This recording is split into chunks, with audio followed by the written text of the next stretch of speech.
Welcome to the Salmon Runs YouTube. Enjoy the video. In this video, I will explain how to make a Shopify theme. First, you'll need to understand the basic structure of a Shopify theme, which includes templates, sections, and snippets.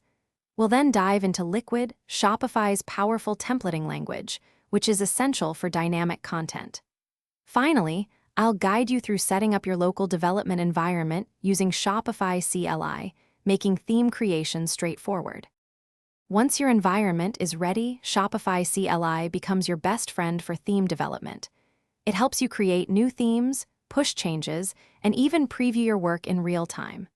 We'll explore how Liquid's objects, tags, and filters bring your store to life with dynamic data.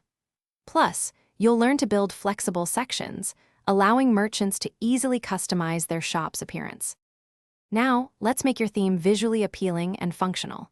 We'll integrate custom CSS and JavaScript to achieve a unique look and interactive elements. Discover how to leverage theme settings to provide merchants with easy-to-use customization options directly within the Shopify admin.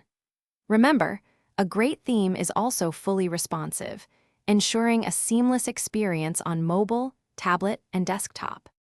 Before going live, rigorous testing is crucial to ensure your theme performs flawlessly. We'll cover how to check for bugs, optimize performance, and ensure compatibility across different browsers. Then, I'll show you the steps to deploy your finished theme to a Shopify store. Finally, we'll discuss important best practices for maintaining and updating your theme over time, keeping it fresh and secure. Thanks for watching. Consider subscribing if we helped you.